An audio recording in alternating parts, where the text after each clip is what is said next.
47 वर्षदेखिको पोखरेलीको सपना पूरा। पोखरा अन्तर्राष्ट्रिय विमानस्थल भव्य समारोहका बीच प्रधानमन्त्री पुष्पकमल दाहाल प्रचण्डद्वारा उद्घाटन। अब निजगढ विमानस्थल बनाउने पालो आएको प्रचण्डको भनाई। पोखरा विमानस्थलको रौनकता र पोखरा विमानस्थलको उद्घाटन कार्यक्रममा को कसले के भने एक रिपोर्ट प्रस्तुत गर्छौं आजको समाचारमा। पीएचडी गरेकालाई मैले कहाँ होच्याएँ भन्दै नेकपा एमालेका अध्यक्ष केपी शर्मा ओलीको स्पष्टीकरण। राजनीतिमा पनि फौल खेल्यो भने रेड कार्ड पाइन्छ भन्दै एमाले अध्यक्ष ओलीको टिप्पणी। नीति अधिवेशन अविलम्ब गर्नुपर्ने नेपाली कांग्रेसका नेता शेखर कोइरालाको भनाई। प्रधानमन्त्री प्रचण्डलाई पोखरामा टोपी उपहार। म सहित दोस्रो पुस्ताका नेता सरकारमा जाँदैनौ भन्दै नेकपा माओवादी केन्द्रका नेता वर्षमान पुनको भनाई। नेकपा एकीकृत समाजवादीले बोलायो पोलिट ब्युरो बैठक। अहिलेको गठबन्धन खिचडी जस्तै छ भन्दै नेकपा एकीकृत समाजवादीका नेता झलनाथ खनालको आरोप। एमालेले माधव नेपाललाई राष्ट्रपति बनाउँछ जस्तो लाग्दैन भन्दै नेकपा एकीकृत समाजवादीका उपमहासचिव गंगालाल तुलाधरको टिप्पणी। अन्तर्देशीय रेलमार्ग निर्माणमा सँगै काम गर्छौं भन्दै चीनका कार्यवाहक राजदूतको भनाई। पोखरा विमानस्थलको ग्राउन्ड ह्यान्डलिङ सेवामा 50% छुट। भक्तपुरका सेवाग्राहीलाई घरमै नागरिकता प्रदान। रङ्गेलीबाट 300 किलो गाँजासहित 2 जना पक्राउ। फिल्म सिटी बनाउन भुवन केसीले खोजे प्रदेश सरकार र निजी क्षेत्रको साथ। विपिन कार्कीले छोडे Bollywood film animal. Made pro international medical सेन्टरमा उपचारपछि मात्रै भुक्तानी गर्न सकिने सेवा सुरु। अलपत्र भेटिएका 3 बालकको उद्धार। अस्थायी संरक्षण केन्द्र सुनसरीमा पठाइयो। आखेटो पहाडको अवैध ओसार पसार मुद्दाका फरार अभियुक्त मच्छे गाउँबाट पक्राउ। उतार चढावका बीच 17.24 अङ्कले बढ्यो नेप्से परिसूचक। 4 अर्ब माथिको सेयर कारोबार। भारतले पठायो इन्धनको नयाँ मूल्य सूची। 1 वर्षमा नेपाल भित्रिए 6,14,148 पर्यटक। काबुलको सैन्य हवाई अड्डामा आत्मघाती बम विस्फोट। युगाण्डामा नयाँ वर्ष मनाउने क्रममा भागदौड हुँदा 9 जनाको ज्यान गयो। नेपाल T20 लिगमा लुम्बिनी 6औं जितसहित प्ले अफमा प्रवेश। मछिन्द्रमाथि शानदार जितपछि चर्च बोइज पोखरामा जारी। आहारा पोखरा गोल्ड कपको सेमिफाइनलमा प्रवेश। र समाचार पार्टी हेल्थ टिप्स अन्तर्गत आज हामी घुर्ने समस्या के हो, यसको कारण र उपचारको विषयमा जानकारी दिनेछौँ। हामीलाई अन्तिमसम्म हेर्नुहोला। दर्शक महानुभाव नमस्कार। समाचारपाटी.com को न्यूज बुलेटिनमा यहाँलाई हार्दिक स्वागत छ। म प्रहलाद चन्द्र घिमिरे। आज मिति विक्रम सम्वत 2079 साल पुसको 18 गते सोमबार इस्वीसम्म सन् 2023 जनवरी 2 तारिक। सदाको झैं आज पनि हामी उपस्थित भएका छौँ आजका महत्त्वपूर्ण समाचार, ब्रेकिङ न्युज अपडेट लगायत तपाईँलाई काम लाग्ने हेर्नै पर्ने समाचारहरू लिएर उपस्थित भएका छौँ। हामीलाई अन्तिमसम्म हेर्नुहोला। हाम्रो मेहनतका लागि यो भिडियोमा एउटा लाइक अवश्य गर्नुहोला। दर्शक महानुभाव पल पलको न्युज अपडेटका लागि हाम्रो च्यानललाई तपाईँले अहिलेसम्म सब्सक्राइब गर्नुभएको छैन भने कृपया सब्सक्राइब गर्नुहोस् अनि नजिकै आउने बेल आइकनलाई क्लिक गर्नुहोला। दैनिक रूपमा हेर्नुहुन्छ भने रेगुलर भनेर लेख्नुहोला। आज पहिलोचोटि हेर्दै हुनुहुन्छ भने फर्स्ट टाइम भनेर लेखिदिनुहोला। देशभित्रबाट हेरिरहनु भएको छ भने आफू रहेको गाउँठाउँ सहर जिल्लाको नाम लेख्नुहोला। विदेशमा हुनुहुन्छ भने कुन देशबाट हेरिरहनु भएको छ त्यो कुरा तलको कमेन्ट बक्समा कमेन्ट गर्नुहोला। आउनुहोस् दर्शक महानुभाव आजका महत्त्वपूर्ण समाचार सुरु गरौँ पोखरामा अन्तर्राष्ट्रिय विमानस्थल सञ्चालन भएको प्रसङ्गबाट। पोखरा अन्तर्राष्ट्रिय विमानस्थल सञ्चालनमा आएको छ। उक्त विमानस्थलको प्रधानमन्त्री पुष्पकमल दाहाल प्रचण्डले उद्घाटन गर्नु भएको हो। विमानस्थल सञ्चालनमा आएसँगै पोखरेलीहरूको विगत 47 वर्षदेखिको सपना साकार भएको छ। सोही सपना साकार भएको उपलक्ष्यमा पोखरा महानगरपालिकाले सार्वजनिक बिदा समेत दिएको थियो। यो विमानस्थल सञ्चालनमा आएसँगै देशमा अन्तर्राष्ट्रिय विमानस्थलको संख्या 3 पुगेको छ। प्रधानमन्त्रीले पोखराको अन्तर्राष्ट्रिय विमानस्थल उद्घाटन गर्दै अब निजगढ अन्तर्राष्ट्रिय विमानस्थलको निर्माण प्रक्रिया छिट्टै अगाडि बढाउने बताउनु भएको हो। निजगढ विमानस्थलबारे सर्वोच्च अदालतले दिएको आदेशपछि निर्माण अघि बढाउने सम्बन्धमा अन्यल छ। सरकारले गठन गरेको विज्ञको समूहले बाराको निजगढमै विमानस्थल बनाउन सकिने निष्कर्ष सहितको प्रतिवेदन सरकारलाई पेश गरिसकेको छ। तर कसरी विमानस्थल निर्माण अगाडि बढाउने भन्नेबारे सरकार अनिर्णित रहेको छ। प्रधानमन्त्री प्रचण्डले अब निजगढ विमानस्थल अगाडि बढाउने भन्दै पोखरा अन्तर्राष्ट्रिय विमानस्थलको कारण कास्कीलाई धेरै मुलुकसँग जोड्न मिल्ने पनि बताउनु भएको छ। दर्शक महानुभाव पोखरा अन्तर्राष्ट्रिय विमानस्थल उद्घाटनको अवसरमा हामीले एउटा रिपोर्ट तयार पारेका छौँ। खास गरी विमानस्थलमा कुन कुन नेताहरू पुगे के भनेर त्यहाँको माहौल कस्तो थियो, यो सानो रिपोर्ट हामी प्रस्तुत गर्छौँ, हामीलाई अन्तिमसम्म हेर्नुहोला। विगत 47 वर्ष अघिदेखि पोखरेलीहरूले देखेको अन्तर्राष्ट्रिय विमानस्थलको सपना पूरा भएको छ। विमानस्थलको निर्माण सम्पन्न भई आजबाट सञ्चालनमा आएको छ। प्रधानमन्त्री पुष्पकमल दाहाल प्रचण्डले पोखरा अन्तर्राष्ट्रिय विमानस्थलको उद्घाटन गर्नुभएको छ। पोखरामा आयोजित विशेष समारोहमा पानसमा दीप बालेर प्रधानमन्त्री प्रचण्डले अन्तर्राष्ट्रिय विमानस्थलको औपचारिक उद्घाटन गर्नुभएको हो। समारोहमा पोखरावासीको उत्साहजनक उपस्थिति थियो। त्यहाँ हेलिकप्टर मार्फत पुष्पवृष्टि गरिएको थियो। विमानस्थलको उद्घाटन गर्दै प्रधानमन्त्री प्रचण्डले निजगढ अन्तर्राष्ट्रिय विमानस्थलको निर्माण प्रक्रिया पनि छिट्टै अगाडि बढाउने बताउनुभयो। प्रधानमन्त्री प्रचण्डले अब निजगढ विमानस्थल अगाडि बढाउने भन्दै पोखरा अन्तर्राष्ट्रिय विमानस्थलका कारण कास्कीलाई धेरै मुलुकसँग जोड्न मिल्ने बताउनुभयो। हामी छिटै अब निजगढ अन्तर्राष्ट्रिय विमानस्थल निर्माण प्रक्रियालाई पनि अगाडि बढाउने छौँ र देशलाई कनेक्टिभिटीको क्षेत्रमा एउटा नयाँ युगमा प्रवेश गर्ने अठोट पनि म तपाईँहरूको अगाडि प्रस्तुत गर्न चाहन्छु। अब पोखरा सिधै धेरै राष्ट्रसँग सम्पर्क गर्ने केन्द्र बनेको छ। यसले कास्कीको गण्डकी प्रदेश र नेपालकै पनि अर्थतन्त्रको विकासमा महत्त्वपूर्ण योगदान गर्ने सुनिश्चित नै छ। विमानस्थलको उद्घाटन कार्यक्रममा उपस्थित रहनुभएका उपप्रधानमन्त्री तथा अर्थमन्त्री विष्णु पौडेलले पोखरामा अन्तर्राष्ट्रिय विमानस्थललाई पूर्ण क्षमतामा सञ्चालन गराउन सरकारले आवश्यक सहयोग गर्ने बताउनुभयो। पौडेलले अबको चुनौती विमानस्थलको सञ्चालन रहेको भन्दै अर्थ मन्त्रालयले पनि सहयोग गर्ने प्रतिबद्धता व्यक्त गर्नुभयो। पोखरामा पर्यटकको ओइरो लागोस् भन्ने चाहनाका साथ यो विमानस्थल बनेको भन्दै उहाँले अब यो चाहना पूरा हुने बताउनुभयो। अबको चुनौती यो विमानस्थलको अधिकतम र उच्चतम सदुपयोग हामीले कसरी गर्न सक्छौँ, यो प्रश्न हाम्रा सामनेमा उपस्थित भएको छ। एउटा नयाँ माइलस्टोन हामीले गाडेका छौँ, निर्माण कार्य सम्पन्न भएको छ। अब हाम्रा सामनेमा यो विमानस्थलको सही र भरपूर सदुपयोग यो हाम्रा सामनेको नयाँ कार्यसूची, नयाँ एजेन्डा बनेको छ। म खास गरिकन नागरिक उड्डयन प्राधिकरणलाई भन्न चाहन्छु, वास्तवमा यो विमानस्थलको भरपूर सदुपयोग गर्नका लागि, यहाँबाट अन्तर्राष्ट्रिय उडानहरू सुनिश्चित गर्नका लागि प्रभावकारी पहलहरू होस्, त्यसका निम्ति गर्नुपर्ने पूर्व कार्यहरू समयमै गरियोस् भनेर म हार्दिकतापूर्वक आग्रह गर्न चाहन्छु। र यस प्रयोजनका लागि यो विमानस्थललाई पूर्ण क्षमतामा सञ्चालन गर्नका लागि र यहाँ विदेशी पर्यटकहरूको ओइरो लाग्ने परिस्थिति निर्माण गर्नका लागि आएकाले गर्ने हर प्रयासमा सरकारका तर्फबाट, विशेष गरी अर्थ मन्त्रालयका तर्फबाट पनि कुनै सहयोगको आवश्यकता पर्छ भने त्यो सहयोग यो क्यानलाई, नागरिक उड्डयन प्राधिकरणलाई उपलब्ध हुनेछ भनेर म विश्वास दिलाउन चाहन्छु।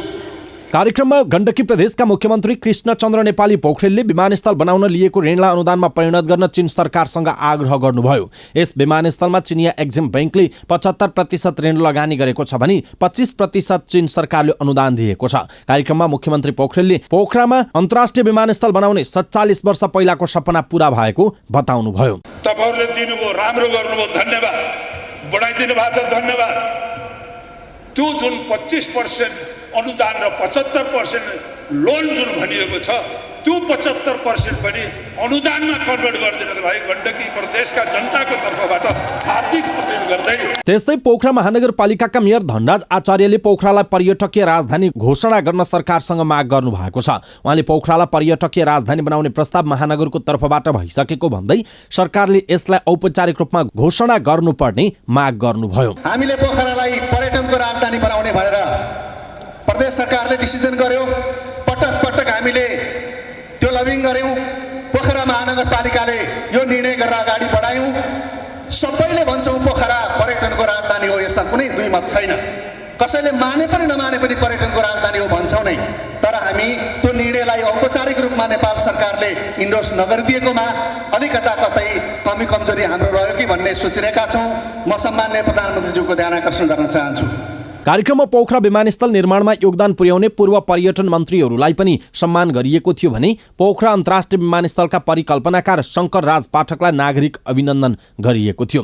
साविक छिनेडाँडा हाल पोखरा महानगरपालिका 14मा विक्रमसम्म 2032मा पहिलोपटक अन्तर्राष्ट्रिय विमानस्थलका लागि भन्दै 3106 रोपनी जमिन अधिग्रहण गरिएको थियो। पछि नपुग्ने जमिन पटक पटक गरेर अधिग्रहण गरिएको छ। अन्तर्राष्ट्रिय नागरिक उड्डयन अर्गनाइजेसन आइकाओको मापदण्ड अनुसार 4D मोडेलमा विमानस्थल विमानस्थल निर्माण गरिएको हो। यो विमानस्थलमा बोइङ 757 र एयरबस 219 मोडलका न्यारोबडी विमान उडान तथा अवतरण गर्न सक्छन्। नेपालका विमानस्थलहरूमध्ये पोखरा अन्तर्राष्ट्रिय विमानस्थलमा पहिलो पटक अन्तर्राष्ट्रिय उडानका यात्रुले एरोब्रिज प्रयोग गर्न पाउने भएका छन्, जहाँ जहाज चढाउन र झार्न भर्याङको प्रयोग गर्नुपर्ने छैन। विमानस्थलको उद्घाटनसँगै आन्तरिक उडान पनि अन्तर्राष्ट्रिय विमानस्थलबाटै हुन थालेको छ। जोमसोममा हुने उडानहरू अल्ट्रालाइट र हेलिकप्टरको उडान मात्र पुरानो विमानस्थलबाट हुनेछ। नयाँ सुविधा सम्पन्न विमानस्थल प्रयोग गर्न पाइने भएपछि पोखरेलीहरू उत्साहित भएका छन्। नेकपा एमालेका अध्यक्ष केपी शर्मा ओलीले आफूले पीएचडी गरेका व्यक्तिलाई नहोच्याएको स्पष्टीकरण दिनुभएको छ। आइतबार पोखराको ग्लोबल कलेज अफ म्यानेजमेन्टका विद्यार्थीसँगको अन्तर्संवादका क्रममा उहाँले सामाजिक सञ्जालमा भाइरल भएको एक भिडियोबारे स्पष्टीकरण दिनुभएको हो।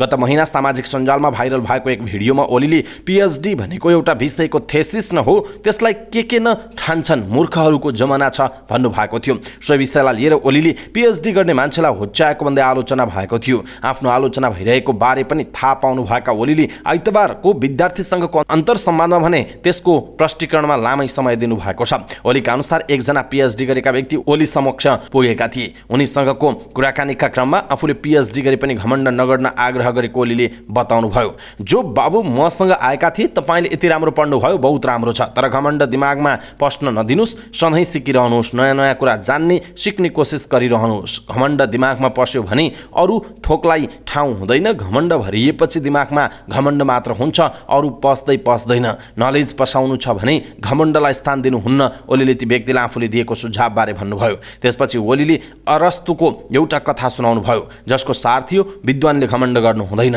र यो संसार ज्ञानको भण्डार हो, हामीले सिकेको कुरा त त्यसको सानो अंश मात्र हो, उहाँको भनाइ छ। त्यसपछि ओलीले पीएचडी गरेका तिनै व्यक्तिको कुरा जोड्नुभयो। उनले लुकेर भिडियो खिचेछन्, अरू सबै कुरा कटाए, पीएचडी गर्दैमा सबै कुरा जानिन्छ भन्ने कुरा होइन, त्यही चाहिँ राखेर ओलीले सम्पादित भिडियो मात्र सार्वजनिक गरिएको बताउनुभयो। ओलीले भन्नुभयो, मैले विचार गरेँ ती चाहिँ खास विद्वान भइसकेका रहेछन्, मलाई थाहा भएन, मैले त भरसक राम्रै बनाउन खोजेको हो, तर उनी त बनिसकेका रहेछन्। बनिसकेको घरमाथि इट्टा थपे जस्तो भएछ, छतमा इट्टा राखे जस्तो, जगमा राख्नुपर्ने छतमा राखे जस्तो भएछ, भाइरल। ओलीले अगाडि भन्नुभयो, मलाई आरोप आयो आफू वज्र स्वार छ, पढे लेखेको छैन, अनि पढे लेखेको मान्छे आयो भने पीएचडी गर्दैमा सब जानिन्छ भनेर होच्याउँछ भन्छन्, मैले कहाँ होच्याएँ। अन्तिममा उहाँले थप्नुभयो, कोही पनि मान्छे ठुलो हुँदैन, उमेरले ठुलो होला, पद ओहदामा ठुलो होला, मान्छेका रूपमा ठुलो र सानो हुँदैन, उहाँको भनाइरहेको छ। दर्शक महानुभाव, केपी शर्मा ओलीको यो भनाइप्रति तपाईँको धारणा के छ? आफ्नो धारणा तलको कमेन्ट बक्समा कमेन्ट गर्नुहोला। नेकपा एमालेका अध्यक्ष केपी शर्मा ओलीले खेलकुदमा जस्तै राजनीतिमा पनि फाउल खेल्न नहुने बताउनुभयो। मदन भण्डारी स्पोर्ट्स एकाडेमीको स्थापना दिवसका अवसरमा उहाँले फाउल खेल्यो भने खेलकुदमा जस्तै राजनीतिमा पनि आउट हुने जोखिम हुने बताउनु भएको छ। दैनिक जीवनमा, व्यावहारिक जीवनमा, लेनदेन कारोबारमा केहीमा पनि फाउल खेल्न हुँदैन, राजनीतिमा पनि फाउल खेल्न हुँदैन। उहाँले भन्नुभएको छ, फाउल खेल्यो भने येल्लो कार्ड, कहिले कहिले त रेड कार्ड नै पाउँछ, उहाँको भनाइरहेको छ। ओलीले राम्रो खेलाडीले कहिले फाउल नखेल्ने बताउनुभयो। राम्रो खेलाडीले गोल गर्छ, पोस्टमा हान्छ, नराम्रो खेलाडीले अरूको खुट्टामा हान्छ, खुट्टामा हान्ने सफल हुँदैन, पोस्टमा हान्ने सफल हुन्छ, उहाँले भन्नुभएको छ। समाजको कुनै पनि क्षेत्र अनुशासनमा चलेन भने सफल नहुने ओलीले टिप्पणी गर्नुभएको छ। नेपाली कांग्रेसका केन्द्रीय सदस्य डाक्टर शेखर कोइरालाले नीति अधिवेशन अविलम्ब गर्नुपर्ने माग गर्नुभएको छ। बीपी विचार राष्ट्रिय समाज प्रदेश नम्बर 1 समितिद्वारा आयोजित बदलिएको राजनीति, चुनौतीहरू र राष्ट्रिय तथा मेलमिलापको आवश्यकता विषयक संगोष्ठीमा उहाँले नेतृत्वलाई महामन्त्रीहरूले नीति अधिवेशन गर्न वक्तव्य मार्फत माग गर्ने होइन, गराउनेतर्फ पहल सुरु गर्नुपर्ने धारणा राख्नु भएको हो। नेता डाक्टर कोइरालाले नेपाली जनता प्रजातन्त्र बिना बाँच्न नसक्ने हुनाले नेपाली कांग्रेसले यसको संरक्षण र जोगाउने कार्यमा सदैव तयार रहनुपर्नेमा जोड दिनुभयो। 10औं अन्तर्राष्ट्रिय नेपाली टोपी दिवसको उपलक्ष्यमा नेपाल टोपी प्रतिष्ठान गण्डकीले प्रधानमन्त्री पुष्पकमल दाहाल प्रचण्डलाई नेपाली टोपी प्रदान गरेको छ। हाम्रो टोपी हाम्रो शान भन्ने उद्देश्यका साथ हरेक वर्ष मनाउँदै आएको नेपाली टोपी दिवसको अवसरमा यसपालि पोखरा अन्तर्राष्ट्रिय विमानस्थलको उद्घाटन समारोहमा प्रधानमन्त्री प्रचण्डलाई नेपाली टोपी दिएर मनाइएको प्रतिष्ठानका अध्यक्ष महेश्वर सिंह भण्डारीले बताउनुभयो। नेपाली टोपी सहित राष्ट्रिय पोसाकको पहिचान र सम्वर्धन गर्न राज्यले प्रमुख भूमिका खेल्नुपर्नेमा प्रतिष्ठानले प्रधानमन्त्री समक्ष ध्यान आकर्षण समेत गराएको छ। प्रतिष्ठानले पूर्व पर्यटन मन्त्री योगेश भट्टराई, पोखरा महानगरपालिकाका मेयर धनराज आचार्य, नेपाल पत्रकार महासंघका केन्द्रीय सदस्य त्रिभुवन पौडेल, पत्रकार महासंघ कास्कीका अध्यक्ष विमला भण्डारी लगायतलाई नेपाली टोपी लगाइदिएको थियो। त्यस्तै प्रतिष्ठानले अंग्रेजी नयाँ वर्ष मनाउन पोखरा आएका अन्तर्राष्ट्रिय पर्यटकहरूलाई पनि नेपाली टोपी लगाउँदै नेपाली मौलिक संस्कृतिबारे जानकारी गराएको थियो। विगत 9 वर्ष यता नेपाली युवाहरूले अंग्रेजी नयाँ वर्ष अर्थात् जनवरी 1 तारिकलाई ढाका टोपी दिवसका रूपमा मनाउँदै आएका छन्। नेपाली टोपी दिवस मनाउनुको प्रमुख उद्देश्य नेपाली टोपीलाई विश्वभर फैलिएका नेपाली नागरिक एवं नेपाली मूलका नागरिकहरूको अन्तर्राष्ट्रिय पहिचानका रूपमा स्थापित गराउनु र राष्ट्रियता बचाउनु रहेको प्रतिष्ठान गण्डकीका सचिव सचिन राणा भाटले बताउनु भएको छ। नेकपा माओवादी केन्द्रका उपमहासचिव वर्षमान पुनले आफू मन्त्री बन्ने दौडमा नरहेको बताउनु भएको छ। उहाँले आफू बाहिर बसेर अध्यक्ष पुष्पकमल दाहाल प्रचण्ड नेतृत्वको सरकारलाई सफल पार्न सक्रिय रहने बताउनु भएको हो। उहाँले आफू मात्र नभई दोस्रो पुस्ताका नेताहरू पनि सरकारमा नजाने बताउनु भएको छ। देउबा प्रचण्ड समीकरण भत्काएर वाम गठबन्धन बनाउन मेहनत गरेका पुनलाई बाहिर राखेर पार्टीका वरिष्ठ नेता नारायण काजी श्रेष्ठ क्याबिनेटमा उपप्रधानमन्त्री बनाएपछि उहाँ असन्तुष्ट रहेको माओवादीभित्र चर्चा रहेको छ। पुनले मर्यादा क्रममा तल पर्ने पछि सरकारमा जान तयार नभएको भन्ने आशंकामा सत्यता नरहेको जिकिर गर्नु भएको छ। कुनै अमुक व्यक्तिले पद प्राप्ति गर्ने वा नगर्ने विषय गौण रहेको भन्दै उहाँले बाहिर बसेर पनि मुलुकमा विद्यमान समस्या समाधानमा लाग्न सकिने बताउनु भएको छ। नेकपा एकीकृत समाजवादीले पोलिट ब्युरो बैठक बोलाएको छ। शनिबार र आइतबार स्थायी कमिटी बैठक बसिसके पछाडि एकीकृत समाजवादीले आज पोलिट ब्युरो बैठक बोलाएको प्रचार विभाग प्रमुख जगन्नाथ खतिवडाले जानकारी दिनुभएको छ। बैठक पार्टी कार्यालयमा नै बस्ने उहाँले बताउनुभयो। पोलिट ब्युरो बैठक आयोजना गरेका छौँ, के सुझाव दिन्छ त्यसपछि मात्र यावत विषयमा हाम्रो धारणा बाहिर ल्याउनेछौँ उहाँको भनाइ छ। स्थायी कमिटी बैठकमा नेताहरूले कसैले सरकारको बारेमा, कसैले पार्टी निर्माणको बारेमा, कसैले विगतको गठबन्धनको बारेमा, कसैले अहिलेको गठबन्धनको बारेमा धारणा राखेको खतिवडाले बताउनु भएको छ। नेकपा एकीकृत समाजवादीका नेता झलनाथ खनालले सरकारका विषयमा आफूहरू पर्खर हेरेको अवस्थामा रहेको बताउनुभयो। पार्टीको स्थायी कमिटी बैठकपछि पत्रकारहरूसँग संक्षिप्त कुराकानी गर्दै उहाँले सरकारमा रहेका दलहरूले सहयोगको प्रस्ताव नगरेसम्म पर्ख र हेरकै अवस्थामा रहने बताउनु भएको हो। नयाँ गठबन्धन खिचडी जस्तो छ, त्यहाँभित्र वामपन्थीको नेतृत्व छ, तल खुट्टा टेकेको अर्कै थरी मान्छे छन्, प्रतिगमनकारी पुनरुत्थानवादी त्यस्तो खालको खुट्टा टेकेको छ। उहाँले भन्नुभयो के नीति के कार्यक्रम हुने थाहा छैन, उसले ल्याइसकेको छैन, त्यस्तो उनीहरूले सरकारका विषयमा भनिहाल्ने कुरा केही पनि भएन उहाँको भनाइ छ। खनालले अघि भन्नुभएको छ, जबसम्म उनीहरूले आफ्नो कुरा ल्याउँदैनन्, राख्दैनन्, सार्वजनिक गर्दैनन्, त्यति बेलासम्म हामी पर्ख र हेरकै अवस्थामा रहने स्थायी कमिटीका साथीहरूको धारणा छ उहाँको भनाइरहेको छ। नेकपा एकीकृत समाजवादीका उपमहासचिव गंगालाल तुलाधरले पार्टी अध्यक्ष माधव कुमार नेपाललाई राष्ट्रपतिको प्रस्ताव आएको विषयमा सत्यता नभएको बताउनु भएको छ। पार्टी कार्यालयमा स्थायी कमिटी बैठकबारे जानकारी दिन पत्रकारहरूसँगको कुराकानीमा उहाँले नेकपा एमालेबाट यति ठूलो प्रस्ताव आउने विषय पत्याउन नसकिने बताउनु भएको हो। यो कुराले अहिलेसम्म हाम्रो बैठकमा प्रवेश पाएको छैन, कहाँबाट कसरी आयो, हावामा आयो, हावामा नै गयो जस्तो लाग्छ उहाँले भन्नुभयो। नेकपा एमालेका तर्फबाट फेरि माधव कुमार नेपाल एकीकृत समाजवादीको अध्यक्षलाई यस्तो ठूलो प्रस्ताव यति छिटै सजिलोसँग राख्लान् भन्ने मलाई लाग्दैन र गरेको हो भन्ने पनि मलाई लाग्दैन उहाँको भनाइ छ। उहाँले यदि यो विषयमा कतै चर्चा भएको भए एकीकृत समाजवादीको कार्यकर्तालाई भ्रममा राख्ने कोसिस मात्र भएको उपमहासचिव तुलाधरले बताउनु भएको छ।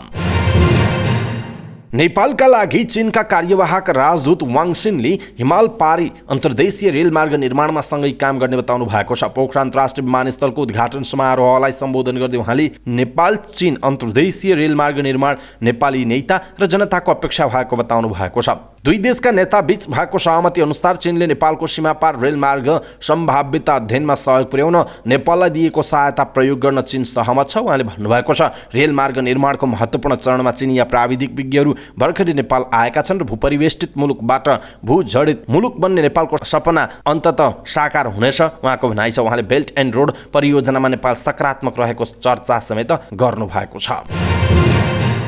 नेपाल नागरिक उड्डयन प्राधिकरणले पोखरा अन्तर्राष्ट्रिय विमानस्थलको ग्राउन्ड ह्यान्डलिङ सेवामा 50% छुट दिने भएको छ। यो छुट 1 वर्षसम्म पाउने प्राधिकरणको भनाइ छ। पोखरा विमानस्थलमा अन्तर्राष्ट्रिय वायु सेवा कम्पनीहरूलाई आकर्षित गर्न पार्किङ लगायतका अन्य सेवामा 1 वर्षसम्म 100% छुट दिने निर्णय भएको प्राधिकरणका महाप्रबन्धक प्रदीप अधिकारीले जानकारी दिनुभयो। आइतबार विमानस्थलको उद्घाटन समारोहमा बोल्दै उहाँले तेस्रो अन्तर्राष्ट्रिय विमानस्थल पर्यटन क्षेत्रको विकास र विस्तारका लागि महत्त्वपूर्ण हुने बताउनु भएको छ। जिल्ला प्रशासन कार्यालय भक्तपुरले आइतबार एक सेवाग्राहीलाई घरमै नागरिकता प्रदान गरेको छ। मध्यपुर थिमी नगरपालिका 4 बस्ने 19 वर्षीय सुप्रिना श्रेष्ठलाई प्रमुख जिल्ला अधिकारी रुद्रादेवी शर्मा नेतृत्वको टोलीले घरमै पुगेर नागरिकता प्रदान गरेको हो। हिन्डुल गर्न बस्न बोल्न नसक्ने सुप्रिना अशक्तताका कारण जिल्ला प्रशासन कार्यालयमा जान नसक्ने जानकारी पाएपछि प्रमुख जिल्ला अधिकारी शर्माले आफैले घरमा पुगेर नागरिकता प्रदान गर्नुभएको हो। अशक्तहरूलाई घर दैलोमा नै सेवा उपलब्ध गराउने सरकारी नीति अनुरूप सुप्रिनालाई घरमै पुगेर नागरिकता प्रदान गरेको प्रमुख जिल्ला अधिकारी शर्माले बताउनु भएको छ। प्रहरीले मोरङको रङ्गेलीबाट 300 किलो गाँजासहित 2 जनालाई पक्राउ गरेको छ। आइतबार दिउँसो 4:30 बजे रङ्गेली नगरपालिका 1 बबियाका मनोज राज वंशीको घरबाट प्रहरीले 300 किलो गाँजा बरामद गरेको हो। गाई ग्वाली, कुखुराको खोर र परालको माझभित्र लुकाएर राखेको अवस्थामा 300 किलो गाँजा बरामद भएको मोरङ प्रहरी प्रमुख एसपी शान्तिराज कोइरालाले जानकारी दिनुभयो। विशेष सूचनाका आधारमा जिल्ला प्रहरी कार्यालय मोरङ र इलाका प्रहरी कार्यालय रङ्गेलीबाट खटिएको संयुक्त टोलीले खाना तलासी गर्दा दिउँसो 4:30 बजे गाँजा फेला पारेको हो। प्रहरीले गाँजा सहित 42 वर्षीय राजवंशी र धनकुटाको शहीद भूमि गाउँपालिका 2 का 29 वर्षीय बेचन भनिने हस्त राईलाई पक्राउ गरेको जनाइएको छ। राईले प्रयोग गर्दै आएको प्रदेश 102050 प 2792 नम्बरको मोटरसाइकल पनि प्रहरीले नियन्त्रणमा लिएको छ। घटनाको थप अनुसन्धान भइरहेको प्रहरीले जनाएको छ। दोलखामा अन्तर्राष्ट्रिय स्तरको फिल्म छायाङ्कन सिटी बनाउन चलचित्र विकास बोर्डले प्रदेश सरकार र निजी क्षेत्रको साथ खोजेको छ। भीमेश्वर नगरपालिका स्थित लाकुरी डाँडामा सिटी बनाउने बारे अध्ययन गर्न यसै सप्ताहन्तमा बोर्ड अध्यक्ष भुवन केसी सहित सूचना सञ्चार तथा सूचना प्रविधि मन्त्रालयका पदाधिकारी त्यहाँ पुगेका थिए।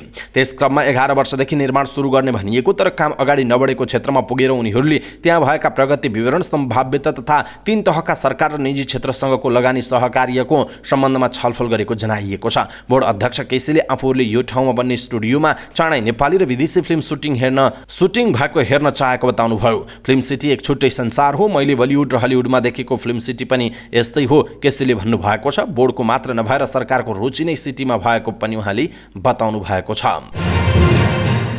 अन्ततः अभिनेता विपिन कार्की बलिउड फिल्म एनिमलको हिस्सा नहुने भएका छन्। उनले शेड्युल जुधेको कारण फिल्ममा काम गर्न असमर्थ भएको बताएका छन्। अहिले कास्कीमा छायाङ्कन भइरहेको प्रसाद 2 का कारण मुम्बई जान नसक्ने जानकारी निर्देशक सन्दीप रेड्डी भाङ्गालाई गराएको विपिनले बताएका छन्। उहाँहरूले 6 दिनभित्रै बोलाउनु भएको थियो। सुटिङ भइरहेको प्रसाद 2 छाड्न नसकिने स्थिति भयो किनभने प्रसाद 2 का लागि अझै 14 दिन जति लाग्छ विपिनले भनेका छन्। मैले नेपालमा धमाधम सुटिङ भइरहेको जानकारी गराएँ। सहमतिमै फिल्म नगर्ने निधो गरेका हौं। बरु उहाँको अर्को फिल्ममा भविष्यमा काम गर्न सकिने कुरा भएको छ विपिनले भनेका छन्। काम गर्न सके प्रभाव पार्न सकिन्छ भन्ने लाग्यो। यस पटकलाई यस्तै भयो। अर्कोचोटि सहकार्य गर्न सकिन्छ भन्ने कुरा भएको छ उनको भनाइ छ। गत महिना पनि एनिमलको सुटिङका लागि मुम्बई पुगेका विपिन सुटिङ नगरिकनै नेपाल फर्किएका थिए। त्यसअघि यही फिल्मका लागि भनेर आफूले 4-5 पटक काठमाडौँ मुम्बई आउजाउ गर्नु परेको हैरानी पनि उनले सुनाएका थिए। काठमाडौँको धुम्बाराहीमा रहेको मेडप्रो इन्टरनेसनल मेडिकल सेन्टरमा उपचारपछि मात्रै भुक्तानी गर्न सकिने सेवा सञ्चालनमा आएको छ। सुरुमा उपचार गरेर मात्र भुक्तानीको प्रक्रिया सुरु हुने यस मेडिकल सेन्टरको सुविधा लिन सुरुमा सदस्य बन्नुपर्ने मेडिकल सेन्टरले जनाएको छ। जसमा सदस्य बनेपछि मात्र सेवा लिन सकिने भएकाले सुरुमा दर्ता हुनुपर्नेछ। मेडिकल सेन्टरका अनुसार यस सेन्टरमा क्रेडिट बेसमा सेवा लिन पाइनेछ, जहाँ डाक्टरहरूको अपोइन्टमेन्ट लिएर मात्र उपचार गर्न सकिनेछ। यस्तो सेवा नेपालमै पहिलो पटक सुरु गरिएको दाबी मेडिकल सेन्टरको छ। उपचार सेवा लिएपछि मात्रै भुक्तानी गर्न मिल्ने गरी क्यासलेस मेडिकल सेन्टर सञ्चालनमा आएको सेन्टरले जनाएको छ। जसबाट सुरुमै रकम बोकेर जानुपर्ने बाध्यताबाट मुक्ति मिल्ने सेन्टरको भनाइ छ। सुरुको उपचार सेवालाई विशेष ध्यान दिँदै पहिले सेवा त्यसपछि मात्र भुक्तानी भन्ने अवधारणा ल्याइएको सञ्चालक डाक्टर विकास ढकालले बताउनुभयो। यस मेडिकल सेन्टरमा सुरुमा उपचार सेवा लिएपछि मात्र अन्तिममा बिल प्राप्त हुनेछ। जुन रकमको भुक्तानी कुनै पनि माध्यमबाट सोही महिनाको अन्तिममा तथा किस्ताबन्दीमा भुक्तानी गर्न सकिने कार्यविधि बनाइएको छ। यो पोलिक्लिनिकल स्तरको मेडिकल सेन्टर रहेको छ, जसमा एक्सरे, अल्ट्रासाउन्ड, ल्याबोरेटरी सेवा, विशेषज्ञ डाक्टरहरूको परामर्श सेवा जस्ता सुविधाहरू रहेका छन्। कई स्थानबाट सबै किसिमका उपचार हुनेछन्, जसले घरमै पुगेर समेत उपचार सेवा गर्ने जनाइएको छ। प्रहरीले व्यवहारिसे बालकहरूलाई उद्धार गरेर अस्थायी संरक्षण केन्द्र सुनसरी पठाएको छ। झापाको बुद्ध शान्ति गाउँपालिका 3 बुधबार बजारमा व्यवहारिसे अवस्थामा भेटिएका उनीहरूलाई इलाका प्रहरी कार्यालय बुधबार प्रहरीले स्थानीय जनप्रतिनिधिको समन्वयमा इटहरीमा रहेको स्थायी संरक्षण केन्द्रमा पठाइएको प्रहरी नायब उपरीक्षक वसन्त पाठकले बताउनुभयो। उहाँका अनुसार 13 वर्षीय एन्जल लिम्बू, 11 वर्षीय सुशील लिम्बू र 10 वर्षीय होमञ्च लिम्बू नामका 3 बालक आइतबार बिहान अलपत्र अवस्थामा भेटिएका थिए। प्रहरीले दुर्लभ वन्यजन्तुको छाला आखेटो पहाडको अवैध ओसार पसार मुद्दाका फरार अभियुक्तलाई पक्राउ गरेको छ। पक्राउ पर्नेमा चन्द्रगिरी नगरपालिका 9 काठमाडौँका 55 वर्षीय रुद्रनाथ अधिकारी रहेका छन्। काठमाडौँ उपत्यका अपराध अनुसन्धान कार्यालयको टोलीले उनलाई मत्स्य गाउँबाट पक्राउ गरेको हो। पक्राउ परेका उनीमाथि थप अनुसन्धान तथा कारबाहीका लागि डिभिजन वन कार्यालय हात्तीसार पठाइएको जनाइएको छ। काठमाडौँ जिल्ला अदालतले उनीमाथि 2079 कार्तिक 27 गते दुर्लभ वन्यजन्तुको छाला आखेटो पहाडको अवैध ओसार पसार मुद्दामा पक्राउ पर्ची जारी गरेको थियो। कारोबारको अवधिभर तीव्र उतार चढाव देखिएको शेयर बजार परिसूचक नेप्से दोहोरो अङ्कले बढेर बन्द भएको छ। साताको पहिलो कारोबारको दिन आइतबार सुरुवाती समयमा उच्च वृद्धि भए पनि त्यसपछि लगातार उतार चढाव देखिएको नेप्से 17.24 अङ्क 0.85%ले वृद्धि भएर 2046.26 अङ्कमा बन्द भएको छ। नेप्सेमा तीव्र उतार चढाव देखिँदा कारोबार रकम पनि बढेको छ। नयाँ सरकार गठनसँगै गत साता र आइतबार पनि सुरुवाती समयमा बढेको बजारमा लगानीकर्ताले नाफा बुक गर्दा कारोबार रकम पनि 4 अर्ब नागेको छ। गत बिहिबार नै 4 महिना यताकै उच्च बिन्दुमा पुगेको नेप्से आइतबारको इन्ट्राडेमा 54 अङ्कको वृद्धि हुँदा 2083.19 अङ्कसम्म पुगेको थियो। 7 पुसमा 1867.21 अङ्कमा रहेको नेप्से गत साता र आइतबारको इन्ट्राडेको उच्च बिन्दुमा पुग्दा करिब 216 अङ्कले वृद्धि भएको थियो। छोटो अवधिमा नै नेप्सेमा उच्च वृद्धि हुँदा लगानीकर्ताले नाफा बुक गर्न खोजेपछि आइतबार 54 अङ्कभन्दा माथिले वृद्धि भएको नेप्से अन्तिममा करेक्सन भएर 17 अङ्कको वृद्धिसहित बन्द भएको छ, जसले आइतबार कारोबार रकम पनि उच्च भएको छ। आइतबार शेयर बजारमा 4 अर्ब 4 करोड 88 लाख 80 हजारको कारोबार भएको छ। नेप्से दोहोरो अङ्कले बढे पनि वित्त कम्पनी र विकास बैंक उपसूचकमा भने गिरावट भएको छ। जीवन बिमा उपसूचक 2.99%ले वृद्धि हुँदा विकास बैंक उपसूचक 0.04% र वित्त कम्पनी उपसूचक 0.20% गिरावट भएको जनाइएको छ। आइतबार 4 अर्ब माथिको कारोबार भएको छ। नेप्सेमा आइतबार कुल 212 कम्पनीको शेयर कारोबार हुँदा 221 कम्पनीको शेयर मूल्यमा वृद्धि भएको छ। त्यस्तै 87 कम्पनीको शेयर मूल्यमा गिरावट हुँदा 4 कम्पनीको शेयर मूल्य स्थिर रहेको जनाइएको छ। इन्डियन आयल कर्पोरेसन आइओसीबाट इन्धनको नयाँ मूल्य सूची प्राप्त भएको छ। नेपाल आयल निगमका अनुसार आइतबार आइओसीबाट मट्टीतेल बाहेकका इन्धनको मूल्य बढेर प्राप्त भएको छ। पेट्रोलमा प्रति लिटर ₹2.75, डिजेलमा ₹2.95, हवाई इन्धनमा ₹4.13 र एलपी ग्यासमा प्रति सिलिन्डर ₹78.22 बढेर प्राप्त भएको निगमले जनाएको छ। मट्टीतेलको मूल्य भने प्रति लिटर केही घटेर आएको जनाइएको छ। निगमका अनुसार एलपी ग्यासमा ₹359.50 प्रति सिलिन्डर घाटा रहेको छ भने 15 दिनको घाटा 46.44 करोड रहेको जनाइएको छ। पेट्रोल, डिजेल, हवाई इन्धन र मट्टीतेलमा हुने केही नाफालाई गणना गर्दा समग्रमा आगामी 15 दिनमा निगमलाई अनुमानित 79 करोड रुपैयाँ नाफा हुने देखिएको निगमले जारी गरेको प्रेस विज्ञप्तिमा उल्लेख छ। आइओसीलाई 8 जनवरी 2023 मा भुक्तानी गर्नुपर्ने रकम, पुरानो बक्यौता एवं सरकारलाई तिर्नुपर्ने ऋण गरी अझै करिब 18 अर्ब तिर्न बाँकी रहेको निगमले जनाएको छ। हाल अन्तर्राष्ट्रिय बजारमा प्रशोधित पेट्रोलियम पदार्थको मूल्य पुनः घटबढ हुने क्रममा रहेको अवस्थामा पेट्रोलियम पदार्थको आपूर्ति सुचारू राख्न र आइओसीको बक्यौता एवं नेपाल सरकारको ऋणको व्यवस्थापन गर्न अझै चुनौतीपूर्ण रहेकाले हाललाई पेट्रोलियम पदार्थको खुद्रा बिक्री मूल्य यथावत रहने निगमले जनाएको छ। एक वर्षमा 6,14,148 पर्यटक नेपाल आएका छन्। नेपालमा कोभिड-19 महामारी सुरु हुनुभन्दा अर्थात् सन् 2019 को तुलनामा 51.29% बढी हो। नेपाल पर्यटन बोर्डका अनुसार सन् 2022 मा एक वर्षमा 6,14,148 विदेशी पर्यटक भित्रिए, जुन सन् 2021 को तुलनामा 309.75% र सन् 2020 को तुलनामा 166.92% धेरै रहेको जनाइएको छ। सन् 2022 मा सबैभन्दा धेरै भारतीय पर्यटक आएका छन्। बोर्डका अनुसार 2,09,105 जना भारतीय नेपाल आएका छन्। दोस्रोमा अमेरिकी छन्, 77,009 जना अमेरिकी नेपाल आएका छन्। तेस्रोमा बेलायती छन्, बेलायतबाट 44,781 जना पर्यटक नेपाल आएको बोर्डले जनाएको छ। अस्ट्रेलियाबाट 26,874 जना आएका छन्। बङ्गलादेशबाट 25,384 जना पर्यटक नेपाल आएको जनाइएको छ। अफगानिस्तानको राजधानी काबुलको सैन्य हवाई अड्डामा आत्मघाती बम विस्फोट भएको छ। तालिबान गृह मन्त्रालयका प्रवक्ताले विस्फोटमा परि केही व्यक्तिको मृत्यु भएको बताएका छन्। प्रवक्ता अब्दुल नफी तकुरले बीबीसीसँग भनेका छन्, हाम्रा केही सहयोगीहरू मारिएका छन् र घाइते पनि छन्, तर हाताहातीको विवरण आउन बाँकी छ। समाचार एजेन्सी एएफपीले तालिबान अधिकारीलाई उद्धृत गर्दै सैन्य हवाई अड्डाको गेटमा विस्फोट भएको र केही व्यक्तिको मृत्यु भएको उल्लेख गरेको छ। सन् 2021 मा तालिबान पुनः अफगानिस्तानको सत्तामा पुगेको थियो। त्यतिबेला तालिबान नेताहरूले सुरक्षा अवस्था सुधार्ने वचन दिएका थिए। थिए। तर अफगानिस्तानमा विस्फोटका ठूला घटना भइरहेका छन्। धेरैजसो घटनाको जिम्मा इस्लामिक स्टेटले लिएको छ। युगाण्डाको राजधानी कम्पालामा नयाँ वर्षको अवसरमा आयोजित कार्यक्रममा भागदौड हुँदा कम्तीमा 9 जनाको ज्यान गएको छ भने अन्य थुप्रै घाइते भएको समाचार छ। प्रहरीका अनुसार नयाँ वर्षमा राजधानी कम्पालाको एक सपिङ मलमा आयोजित सङ्गीत कार्यक्रममा सहभागी भएका कयौं किशोरी भागदौडमा घाइते भएका थिए। यो घटना मध्यरातमा भएको थियो। कार्यक्रमका उद्घोषकले उपस्थित व्यक्तिलाई आतिशबाजी गर्न प्रोत्साहित गरेपछि भागदौड भएको थियो। प्रदर्शन सकिएपछि भागदौड भएको स्थानमा 5 जनाको घटनास्थलमै ज्यान गएको थियो भने अन्य थुप्रै घाइते भएका थिए। अन्य केहीको उपचारका क्रममा ज्यान गएको जनाइएको छ। कोभिड-19 को 2 वर्ष प्रतिबन्धपछि विश्वका अन्य देशमा जस्तै युगाण्डामा पनि नयाँ वर्षको उत्सव मनाउने क्रममा यो घटना भएको प्रहरीले विज्ञप्तिमा भनेको छ। यसबारेमा अनुसन्धान गरिने प्रहरीले जनाएको छ। विराटनगर सुपर किङ्सलाई 12 रनले पराजित गर्दै लुम्बिनी अल स्टार्सले प्रतियोगितामा 6औं जित हात पारेको छ। विराटनगरलाई हराउँदै लुम्बिनी जारी प्रतियोगिताको प्लेअफमा पुग्ने पहिलो टिम बनेको छ।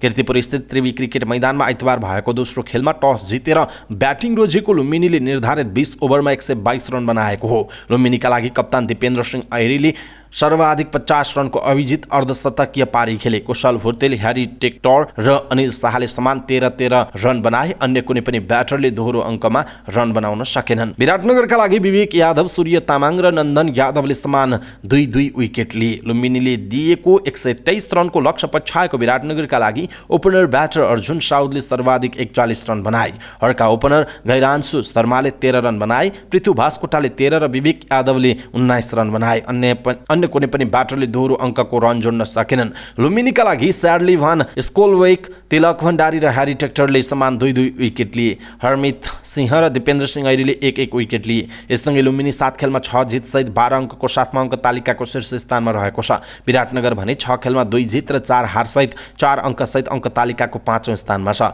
विराटनगरले अर्को खेल मङ्गलबार काठमाडौँ नाइट्ससँग खेल्नेछ भने लुम्बिनीले अर्को खेल जनकपुर रोयल्ससँग खेल्ने जनाइएको छ।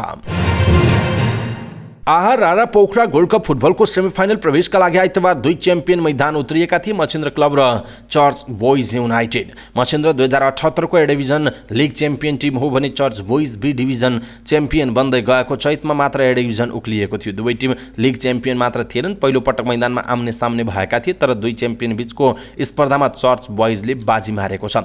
चर्च बोइजसँग 3-1 ले पराजित भएपछि ए division league champion Machhindra club आहारा पोखरा गोल्ड कप फुटबलको क्वार्टर फाइनलबाट बाहिरिएको छ। चर्च बोइजको जितमा निर्णायक रहे आशिष चापागाई र आशिष चौधरी। दुवै बी डिभिजनमा राम्रो अनुभव बटुलेका खेलाडी हुन्। चापागाईले 22औं र 46औं मिनेटमा 2 गोल गरेका थिए भने आशिष चौधरीले खेलको 65औं मिनेटमा व्यक्तिगत पहिलो गोल गर्दै अग्रता तीव्र बनाएका थिए।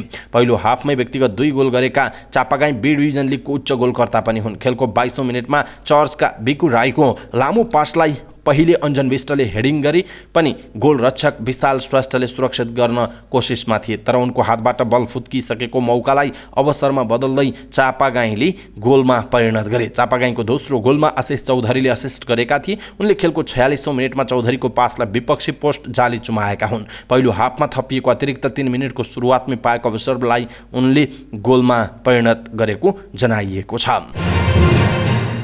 समाचार पार्टी न्युज बुलेटिनमा पालो भएको छ समाचार पार्टी हेल्थ टिप्स। आजको समाचार पार्टी हेल्थ टिप्समा हामीले घुर्ने समस्या, यसको कारण र उपचार के हुन सक्छ भनेर जानकारी दिनेछौँ। हामीलाई अन्तिमसम्म हेर्नुहोला। सबै नेपालीमा आज पुर्याउनका लागि यो भिडियोलाई आफ्नो फेसबुक, ट्विटर लगायतका सामाजिक सञ्जालमा सेयर गर्न नबिर्सिनुहोला। अक्सिजनको कमीले श्वास नलीमा अवरोध हुन गई सुत्ने बेलामा आवाज निस्कने गर्छ।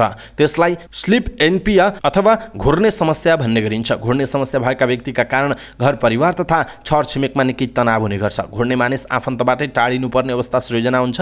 आफ्नै परिवारका सदस्य पनि सँगै सुत्न नमान्ने, छिमेकीले समेत डिस्टर्ब भयो भन्दै झै झगडा गर्ने र बोलीचाली नै बन्द हुने, साथीभाइले गिज्याउने जस्ता समस्या झेल्नुपर्ने हुन्छ। घुर्ने समस्याका कारण विशेष गरी विदेशमा रहेका श्रीमान श्रीमतीबीच त सम्बन्ध विच्छेद समेत हुने गरेको जनाइएको छ। त्यसो भए के हो घुर्ने समस्या? 90% मानिसमा नाकको डाँडी बाङ्गो हुन गई घुर्ने समस्या देखिन्छ। कुनै पनि मानिसमा अरू नै कारणले श्वास प्रश्वासमा अवरोध भई घुर्ने समस्या आउँछ। यो समस्याले बच्चादेखि वृद्धसम्मलाई दुःख दिने गर्छ।